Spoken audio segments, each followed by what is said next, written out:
Puisqu'elle fait des incrustations. Le loup d'All Street.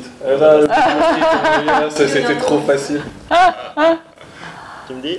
C'est parti.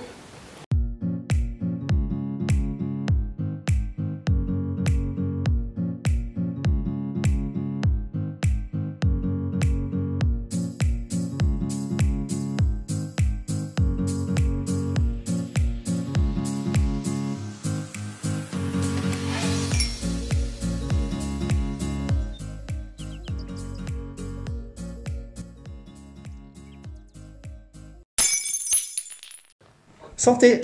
Santé Patrick! Santé Daniel! Santé. Santé! Santé Cyril! Allez. Alors, aujourd'hui, cette semaine, à l'apéro du chef, ça va être sous le signe, comme toujours, de l'élégance et du glamour lorsqu'on n'a pas un chef, mais une chef. On est reçu chez AXA Rive Droite avec sa directrice Danielle Felet. Je pense que la meilleure personne pour parler de Danielle, c'est Danielle. Donc, est-ce que tu peux te présenter pour nos auditrices auditeurs? C'est jamais facile de parler de soi, mais volontiers. Donc, je suis agente générale depuis le 1er janvier 2020 à l'AXA. De formation, je suis banquière, donc comme quoi tout mène à l'assurance. J'ai fait 23 ans de banque, gestion de fortune, planification financière, et puis un beau jour, j'en ai eu assez de la banque, et j'ai passé du côté obscur de la force, j'ai passé à l'assurance, toujours dans le domaine financier, assurance vie, prévoyance, caisse de pension et ce genre de choses. Autrement, je suis à moitié vaudoise, à moitié valaisanne. D'accord, les bonnes moitiés à chaque fois. Voilà, bien sûr. La raclette, je chasse là. Ouais. Et puis, j'aime la montagne. D'accord. Voilà. Tu as quitté le monde de l'industrie bancaire en 2020, en 2019 pour enchaîner tout de suite chez AXA Non. ou tu as eu un... Alors, j'ai quitté, je ne sais pas si vous vous souvenez du fiasco Lehman Brothers en Oui. 2008. Bernard, si tu nous écoutes. Et là, j'étais même à 23e année au Crédit Suisse où j'ai fait Genève, Zurich, New York, Lausanne. Et puis, j'ai eu des collaborateurs qui ont reçu des menaces de mort de la part des clients. J'ai vu des clients qui pleuraient dans mon bureau parce qu'ils ont perdu de l'argent. Et puis là, je me suis dit non, ça va pas. C'est un monde qui me convient pas du tout. Donc, j'ai voulu changer. Et là, je suis partie à la Baloise Banque, mais qui était liée à l'assurance. Okay. Voilà. Donc, j'ai fait la Baloise et après, je suis arrivée à AXA. Ok. De toute façon, c'est des métiers qui sont vraiment liés. Quelque part, moi, je sors du domaine bancaire en France. J'ai commencé ma carrière au Crédit Agricole et c'était une banque assurance. Donc, Alors, c'est très intéressant ce que tu dis, c'est qu'en fait, la Suisse est le seul pays où la banque assurance ne marche pas. En France, vous avez des établissements qui sont bi, en fait, qui proposent des produits financiers et des produits d'assurance. On a essayé en Suisse, j'ai vécu le mariage Crédit Suisse Winterthur. J'étais en plein dedans, une catastrophe. Et j'ai aussi vécu le divorce. Hein. Donc voilà. Donc en fait, ça marche pas parce que c'est proche quand même, mais c'est des mentalités qui sont vraiment différentes. Ils sont, je dirais, complémentaires. Excuse-moi. Et pour le coup, tu vis le remariage de Winterthur, mais avec AXA.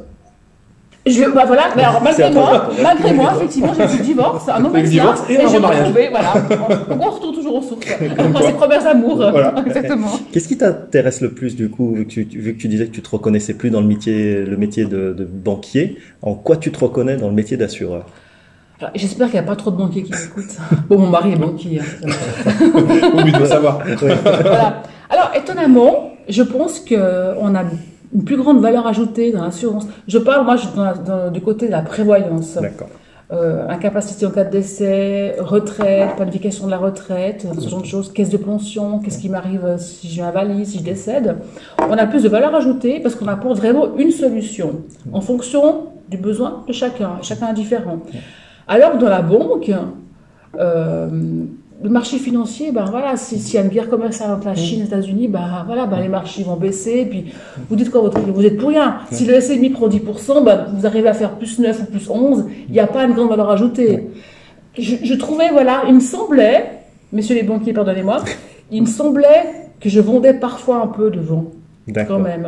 Voilà, c'est ça. L'assurance, surtout le domaine de la prévoyance, ça s'adresse à une partie plus large de la population, enfin quasiment tout le monde en fait. Tout le monde, voilà, ça aussi. Quand on est sur de la gestion de fortune en banque, c'est une minime, happy few et c'est une minime partie. Tout le monde s'arrache ces mêmes personnes. Ça devient une négociation sur les prix. plutôt qu'une C'est valeur vrai. ajoutée. C'est vrai que des fois, tu as plus l'impression que mon banquier, c'est un vendeur de tapis quand on négocie. N'écoutez pas. Non, mais c'est vrai que cette sensation-là. Les prix, comme tu me fais, ah non, écoute, alors moi j'ai 0,8 là, tu me fais 0,7, et puis ah, mais quand même, je vois, vous avez fait du 10%, là j'ai eu du 12, ou là. Voilà, c'est compliqué. Et c'est vrai, ce qui est intéressant à l'assurance, c'est qu'on voit toutes les couches de la population, de l'ouvrier au chef d'entreprise. Ouais.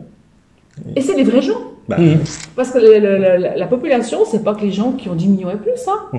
Ouais, c'est ça. Monsieur, Ça madame, va tout le du monde. jeune couple Exactement. pour un premier enfant qui se pose une question, qui veut Exactement. planifier l'avenir de l'enfant, à Exactement. un chef d'entreprise Ouais. qui protège Exactement. ses collaborateurs. Ouais. Et ça, c'est vraiment intéressant. Ouais, puis le côté où on voit, moi, j'ai besoin toujours d'apporter ou d'avoir la sensation d'apporter quelque chose aux gens, qu'ils étaient contents et qu'on se quitte, puis qu'ils aient appris quelque chose. Ouais. Et dans la prévoyance, toujours. Je suis surprise de voir le nombre de personnes qui n'ont aucune idée. Patrick, si tu décèdes, ou si tu es valide, qu'est-ce qui t'arrive? Tu es au courant, tu sais? je sais qu'il y a une certaine personne qui va avoir de l'argent, mais sinon, Oui, et à toi? part ça. Alors moi je sais. Oui, Moi j'ai été dans le domaine bancaire, j'ai été dans le domaine Oui, de l'assurance, tu connais, j'ai travaillé bien sûr. pour AXA, donc Ouais. oui, Ouais. pour le coup, je me suis intéressé à ça. Mais c'est vrai, Alors, des gens pour le savent coup, ils savent pas. la plupart des gens ne savent pas. Ils n'ont aucune idée. Non. Ils ne savent pas du tout. Ils disent, oh, ben, là, il avait son vit Oh, pas. mais il y a mon deuxième pilier, ça devrait aller. Puis ils ne savent pas qu'il y a le délai de carence de 720 jours. Donc il y a des gens, ils ne s'inquiètent pas, ils peuvent se trouver une situation dramatique. Et je crois que le pire du pire, c'est l'indépendant ou le jeune Ah, chef mais d'entreprise bien qui sûr. est tellement tête dans le guidon. Ouais.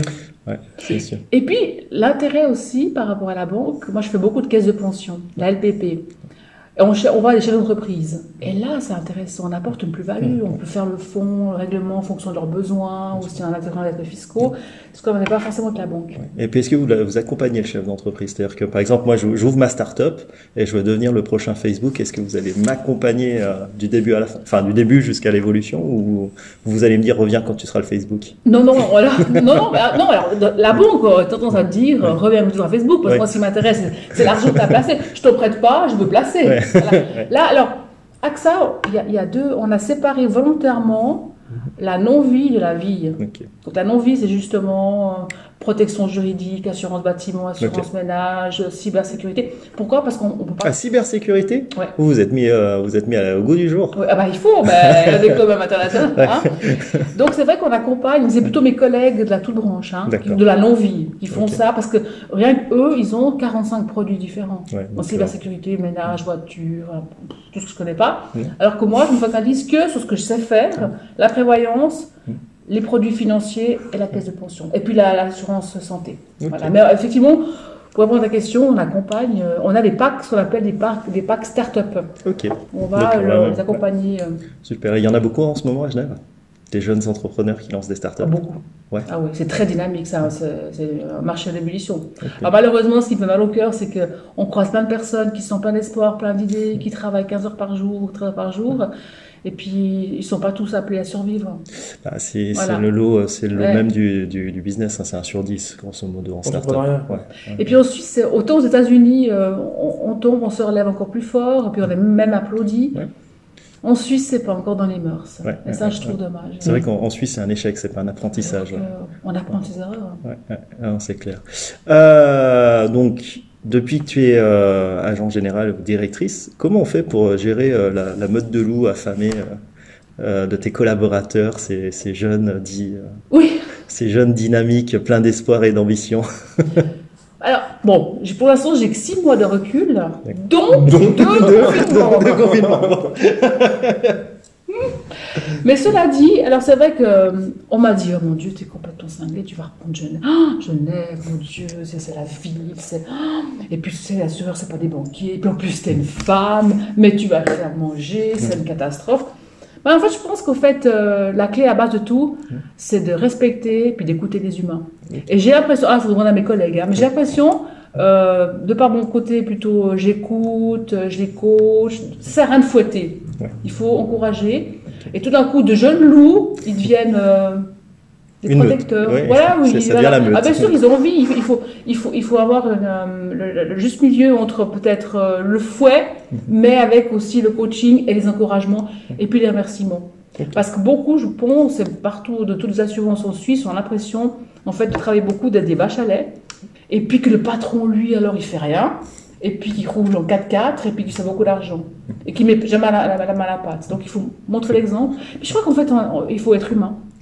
Et je pense que c'est pour ça que c'est un bon rôle pour une femme, même je pense que je suis une première en Suisse, et qu'à ce côté humain, protecteur, maternel, maternel, qui leur fait du bien.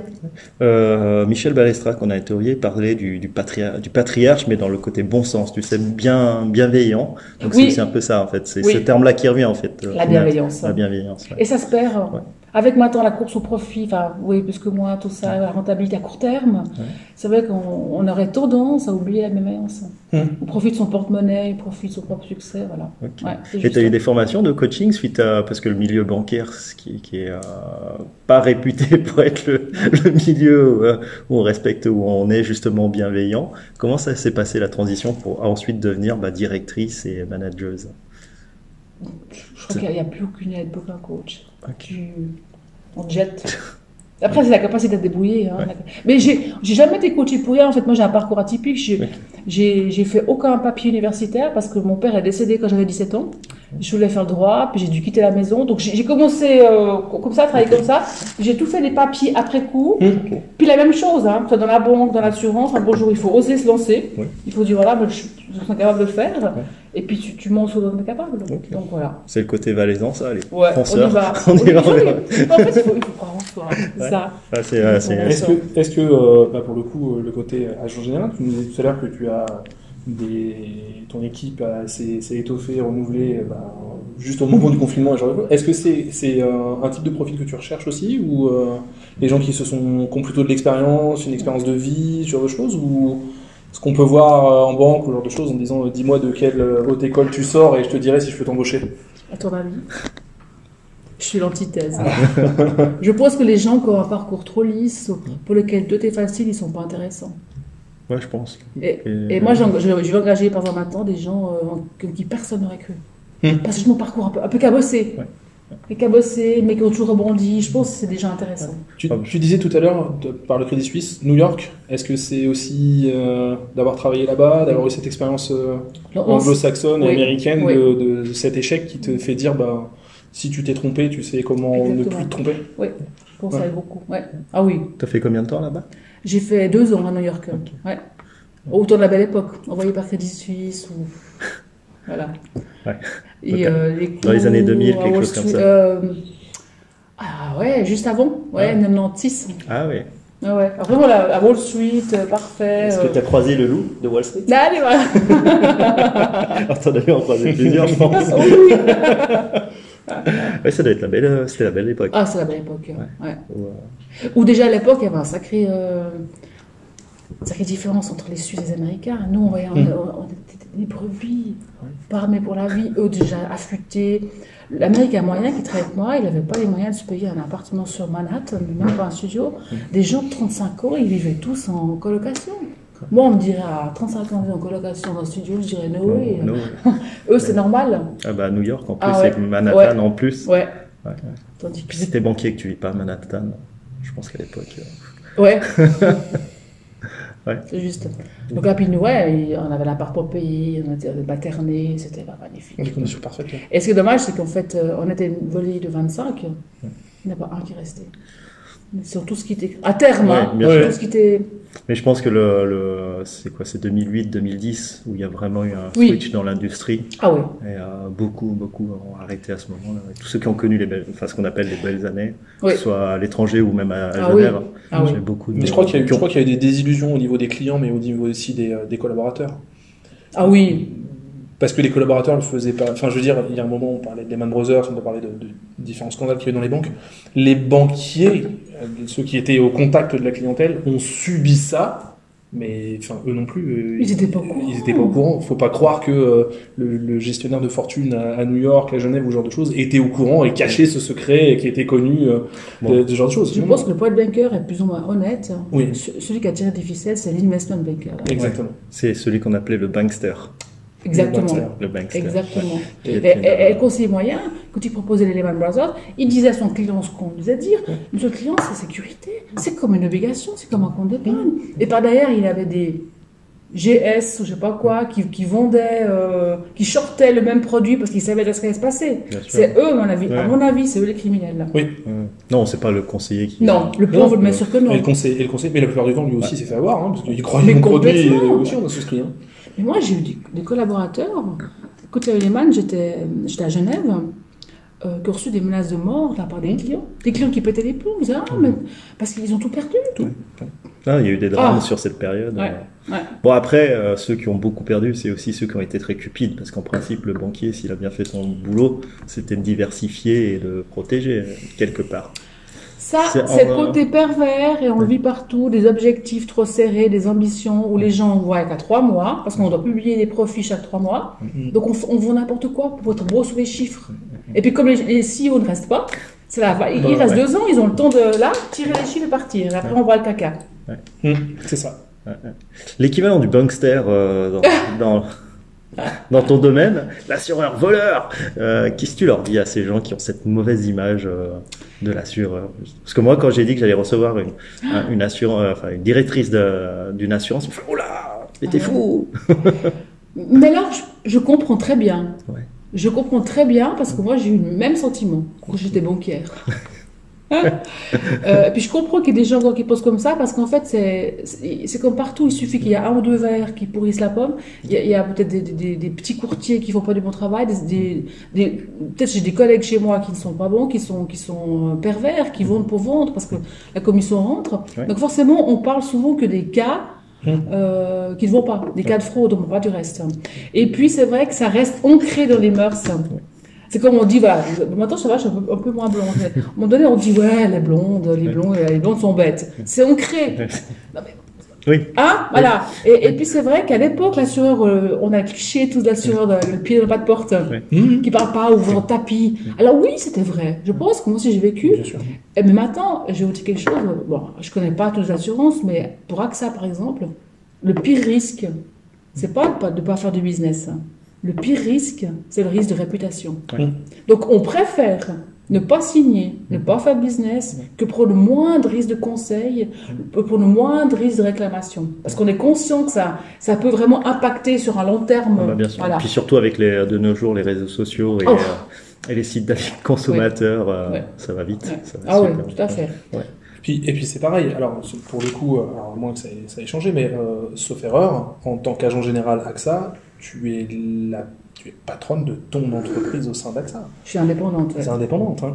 Donc, c'est pas juste une directrice qui est posée là et salariée d'AXA et qui voilà, c'est l'agent général chez AXA est un indépendant, c'est son entreprise. Alors évidemment avec des codes et des standards et des choses à respecter auprès d'AXA, mais c'est ton entreprise, c'est tes collaborateurs. Et s'il y a un problème, c'est moi qui réponds. Ouais. Donc ça, forcément, je pense que ça pousse à se dire attention, je fais très attention à ce que je fais, à qui j'embauche et comment vous le faites. Quoi.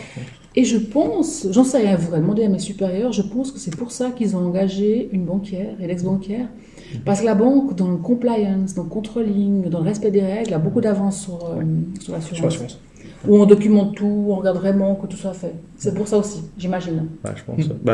Et de plus en plus. Okay. Quand je vois maintenant ce qu'il faut pour quand tu souscris un produit dans une banque, le nombre de documents qui te font signer. Mais c'est juste ma carte bancaire, hein. Je suis en train de refaire mon hypothèque. Quand j'ai commencé au Crédit Suisse, au Moyen-Âge, où vous ouvrir un contrat, pour ouvrir un compte, 2 pages. Ouais. Quand j'ai quitté Crédit Suisse, 48 pages. Et sur chaque page, tu dois faire ta griffe, quoi. C'est ce que je disais, moi, comme le temps où j'ai fait de l'assurance, quand je faisais signer papier, je dis en fait, à la base, je voulais être notaire, mais je pouvais pas. Alors j'ai pris ça parce qu'il y a autant de papiers à faire signer. Oui, c'est de la folie. Ah oui. Ouais. Mais parce qu'en fait, ça vient comme des Américains. Le sport national, enfin le sport mondial, c'est de chercher le petit truc. Se protéger de tout. C'est terrible. Et la faille. Chercher la faille. C'est un sport national. Ouais. Donc c'est vrai que l'assureur, pour venir, je comprends qu'il n'ait pas bonne réputation, mais ça me court après, ça leur court après, parce que moi je n'étais pas avant. Voilà, et puis on essaye petit à petit de prouver le contraire en donnant bon conseil. Si par exemple j'ai eu des cas récemment où il y avait des contrats de prévoyance signés, logiquement un contrat de prévoyance il est irrévocable. Le client est venu, il a dit oh non, pour finir, je ne veux pas le faire, ma femme m'a dit que c'était pas bien. j'aurais été dans mon droit de dire, monsieur, vous avez signé. Vous avez signé. Ouais, Bah vous non, avez signé. bah non. Dans ce cas-là, bah non. On a déchiré, je comprends. Voilà, c'est ça aussi. Ouais.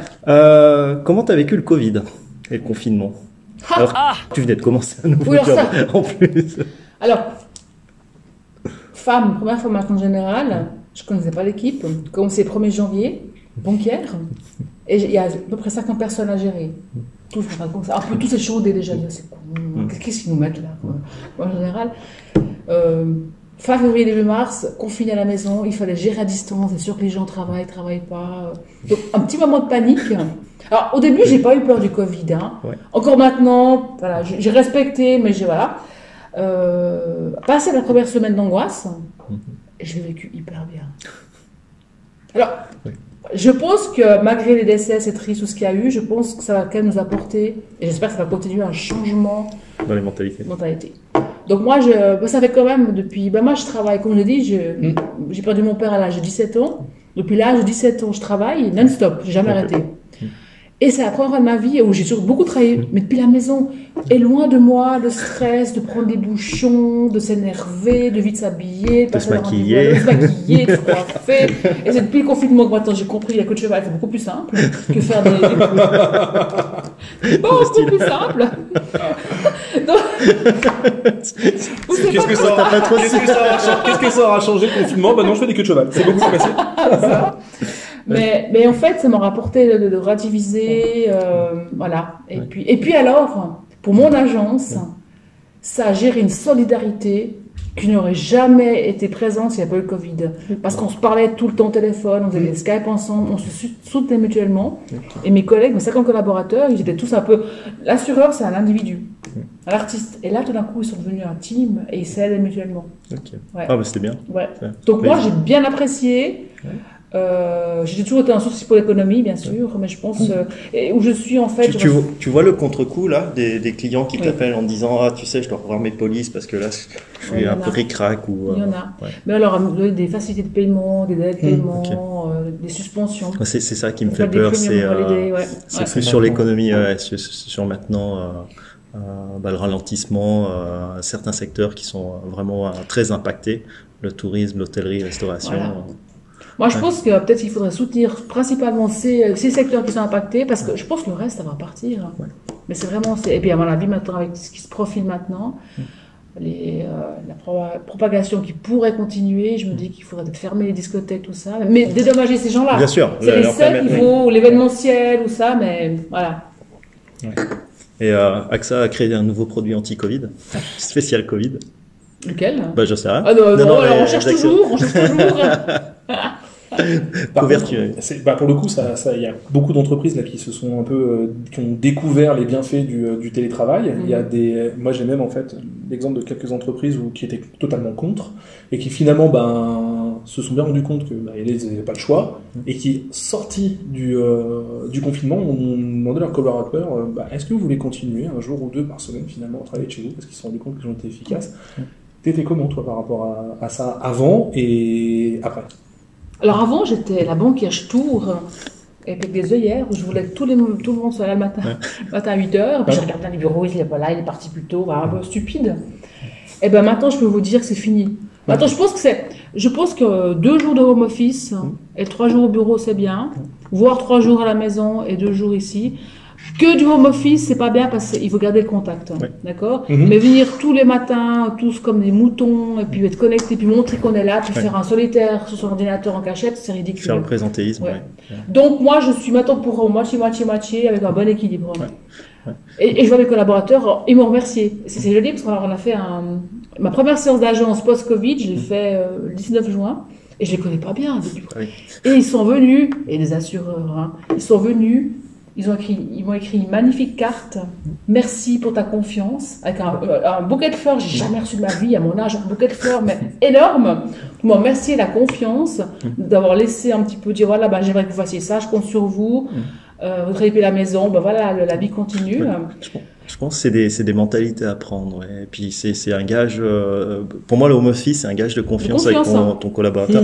Moi, mes collaboratrices m'ont demandé au contraire de prendre un bureau parce que nous, on ne faisait que du home office et puis on me dit ouais, mais en fait c'est bien, mais on a aussi besoin d'interaction, on a besoin de voir nos collègues et on aimerait tu prennes un bureau pour qu'on puisse au moins se voir de temps en temps. Quoi. Donc, c'est l'inverse. C'est mix. On a besoin de voir ses collègues. Exactement. Ouais. Et puis ce que j'aimerais dire aussi, alors en général c'est pas, mais ça m'a marqué. Je remercie AXA, c'est pas moi. Vous savez que les assureurs, ils fonctionnent tous, à la commission. Ouais. Donc si on te confine, t'es là, tes clients, tu fais pas le business, tu as comme tes charges, ton loyer à payer. AXA a offert une garantie Corona à tout le monde, non remboursable. Ça veut dire qu'ils ont donné. Ils ont regardé en fait ce qu'ils ont gagné les 3 années précédentes ou l'année précédente, et puis ils ont dit vous n'avez pas de soucis, messieurs, dames, quoi qu'il advienne, on vous garantit votre salaire jusqu'en mars 2021. Ah oui, carrément sur un an. Ouais. Et ça, et le fait aussi, je pense pour les collaborateurs, psychologiquement, se dire voilà, ça est pas remboursable, parce que souvent. Ouais. Sinon, si c'est une avance de frais, faut rattraper l'objectif derrière. Donc là, de cas de figure, tu as des gens qui disent oh, super, moi j'ai une garantie, je profite. Donc pour moi, c'est une crainte. Chez moi, il n'y en a pas un qui a raisonné comme ça. Ils ont été très contents, puis ils essaient de prouver, ils essaient de dépasser la garantie. Bien sûr. Ça, c'est bon, je trouve. Et puis pour le coup, je pense que ça amène aussi, ça amène une autre chose, c'est déjà une tranquillité. Donc on ne va pas chercher. Ça évite certainement que certains conseillers puissent être tentés de faire signer tout et n'importe quoi. Mais bien sûr. Donc ça donne se nourrir. Exactement. Et puis ça évite aussi, alors moi pour avoir travaillé quasiment toute ma vie à la commission, dans le métier que j'ai fait, de se dire là les commissions elles baissent, je me tire. Je change, je vais essayer d'aller quelque part où on va me donner une garantie ou ce genre de choses. Ouais. Ça permet de garder les collaborateurs, ça permet de s'assurer qu'ils vont continuer à travailler correctement et pas faire tout n'importe quoi. Ça évite tous les envoyés en burn-out. Et si, après le Covid. Et les collaborateurs ils gagnent, au final, qui gagne vraiment? Les clients. Mais ce que tu dis, c'est d'où la mauvaise réputation de l'assureur de l'époque. On fourgue n'importe quoi, n'importe qui pour gagner sa vie. Les fameux 3e piliers à 100 balles. Qu'est-ce qu'on a pu en entendre parler? Attends, puis au Crédit Suisse à l'époque, ils voulaient aussi faire le 3e pilier bancaire. Oui. Et puis plein de gens ouvraient le 3e pilier, les collaborateurs, ils mettaient 20 francs dessus, et puis ça coûtait 300 francs à la banque. Chercher l'erreur. C'est la aberration des systèmes, quoi. Oui, c'est clair. Qu'est-ce que tu penses si on passait au portrait de que ça. Chinois, ça me fait peur, ça. Ah, bah c'est parce que. La peur n'évite pas le danger. Ouais. C'est devant le danger qu'on voit si on est brave ou pas. Non, alors, ça va être des questions parfois brillantes, parfois, comme moi, bêtes. Et puis tu réponds comme tu le sens. Quoi. Et puis si je sais pas la réponse, je dis Joker. Tu peux dire Joker, tu peux comme tu le sens. De toute façon, Joker. Non, moi je suis contre les Jokers. Moi, je suis un peu timide, je vais réfléchir longtemps. Ouais. De toute façon, on coupera. Compte sur toi. La première question est toujours la même, c'est comment on devient chef? En montrant l'exemple. Ok. C'est comme ça que tu es devenu agent général. Agente, on dit quand... Ouais, agent. Ouais, alors, ça n'a pas encore été féminisé, on sait pas, on cherche. Okay. C'est la première, alors forcément. Ouais, agent général. Je crois que ça montre l'exemple au travail. Hein. On peut pas dire chef. Dans la mentalité, il y a beaucoup de gens qui disent chef, c'est celui qui est tout en haut comme le roi, puis qui fouette, puis qui dit peine de mort. Non, il faut montrer l'exemple. Ouais. Pardon? Apporte mon café. C'est ça, il faut montrer l'exemple. Ouais. Puis il faut y croire. Ouais. Croire en ce qu'on fait ou croire en ce qu'on vend? Les deux. Être persuasif. Ouais. En tant que chef, du coup, plutôt sadique ou masochiste? Masochiste. Okay. Donc, oui. Masochiste. Ouais. J'ai toujours peur de faire la peine aux gens. Donc tu prends sur toi. Ouais. C'est pas bien. Okay. Mais bon. Ouais. Et comment tu gères le stress, du coup? Le stress, en fait, moi j'ai une vision de ma vie qui est très courte. Je disais qu'il me reste X minutes à vivre, donc autant les vivre le mieux possible. Donc en fait, j'arrive beaucoup à relativiser. Je me dis ce qui doit arriver arrivera, je fais au mieux ma conscience, au mieux mes forces. Puis so what, je vais en tout cas pas me pourrir maintenant, parce que je sais que dans X années, je suis plus là. Donc je veux le mieux possible. Puis quand j'irai devant Saint-Pierre ou je sais pas quoi, alors là c'est une force supérieure, je veux être en accord avec ma conscience. Donc je vis très bien. Qu'est-ce que tu mets en place au quotidien justement pour réussir à prendre ce recul? Est-ce que tu as y a une routine? Est-ce que c'est du yoga, de la méditation? Est-ce que c'est des apéros avec des amis? Qu'est-ce que... C'est le petit coup de rouge chaque soir. Le petit coup de rouge chaque soir? Le fendant Le aussi. fondant, bah, pour le mettre, d'abord le petit coup de blond. Oui, Non, coup de blond, oui, alors, le petit coup de blond de rouge, c'est clair et net, c'est dans la culture. Hein, moi, je suis dans le milieu là, voilà. Et puis, c'est beaucoup de nature. Moi, j'adore la montagne, la forêt. Ouais. C'est un bol d'air. Ouais. C'est clair. Toute seule. J'ai Ah. l'air très sociable. Hein. En fait, je suis une grande sauvage. J'aime être seule avec Ouais. moi. Ça m'étonne pas, moi je passe mon temps en montagne, seul. Ça fait du bien. Ça fait du bien. Ouais. Voilà. Ouais, C'est clair. c'est ça en fait. C'est clair. La randonnée, tout ça. Là. Ah. Sous la douche, tu chantes quoi? En fait, je préfère les bains. Avec un coup de blanc. Avec un coup de blanc. Et tu chantes quoi alors dans ton... Oui, en fait, je vais vous dire, j'ai eu des soirs, mais en fait, je chante très faux. Et je pense que j'ai tellement été traumatisée depuis petite où le maître d'école nous faisait monter sur la chaise. Ouais. Regardez comme Daniel chante faux. Donc ça m'a traumatisée. Tu l'as retrouvé, ce gars? Je peux vous chanter un truc, vous verrez, c'est une catastrophe. Je vais vous faire un truc. Frère Jacques, dormez-vous. Ça va, je chante faux. Donc je chante pas. Ah, ça empêche pas de chanter. Hein. Moi, ma femme chante faux, elle chante quand même. Hein. Je chante pas. Pour toi, la plus belle des chansons d'amour? Je suis malade. C'est Ferré, C'était Non. C'est pas Nino c'était Ferré. repris par Dalida. C'était pas Nougaro. Je suis malade. Ça, Non, Non. Nino. Non. J'aurais dit Nino Ferré, mais j'ai un gros doute. malade. Bon, on verra au montage. C'est Hein ça. On compte sur Marie au montage de nous retrouver l'incruste. Je suis malade. Mais oui, très belle chanson, ouais, effectivement. Une chanson paillarde. Ah. On ne demande pas ça à une dame. Ouais, mais Nous, l'égalité oui. des sexes. En fait, pourtant, moi, je suis pas du tout mijaurée. Là, je parle à la valaisanne, là. Ouais, mais alors, paillard, il y a des nôtres, c'est pas paillard, ça. Oui. Il y a des nôtres. Oh, ouais, on rentre là-dedans. Non, mais ça me revient, je vais Oui. vous dire, mais. Oh non, mais celle-là, elle est bien, elle va bien. Ah ouais. Ouais. Oui, elle est- Ça fait du personnage. Un film. Si tu étais un film. Alors, ça fait un peu. Certainement un peu. Il y en a plein de films qui sont bien. J'avais adoré, à deux que j'adore, un qui me fait pleurer chaque fois, des vieux, c'est La Vita est belle. Ah, c'est la deuxième fois qu'on nous le cite, celui-là. La Vita. Ouais. Ah ouais, magnifique. Mais, je bon, pleurais, magnifique, je pleurais. Et puis un autre où l'actrice, je la trouve, puis ça représente, c'est un peu fleur bleue. Hein. C'est Erin Brockovich. Oh. Oh, Julien. J'adore. Julien c'est- Roberts. Voilà. Ok. Voilà. C'est deux registres différents, Ouais. mais c'est Ouais. vraiment. Ouais. Et après, deux registres drôles, où les Français sont exceptionnels, c'est le dîner de con. Comment ça, pas une lumière? C'est un con. Mon Dieu. Ah bah. Ah, Et ça. puis le prénom. Le prénom, oui. Voilà. Oui. Je m'arrêterai là. Bonne référence. Une soirée à refaire le monde, avec qui t'aimerais le faire en tant que célébrité? Une célébrité avec qui t'aimerais refaire le monde? Vivant ou décédé? Pardon? Vivant ou décédé? On te laisse même... Ah d'accord, ouais. Oui, il doit pas être drôle, mais le Dalai Lama. Il paraît qu'il a beaucoup d'humour. Je suis pas sûre que- Est-ce qu'il peut avoir... Alors ça, je suis pas certain que ce soit son truc, mais je suis pas persuadé qu'il soit pas drôle, moi. Ah non, je pense qu'il a beaucoup d'humour. Ouais. Ouais, de ce qu'on voit. Mais bon, ok. Et une célébrité, homme ou femme, vivante ou décédée, pour faire la soirée plus et affinité. Ah.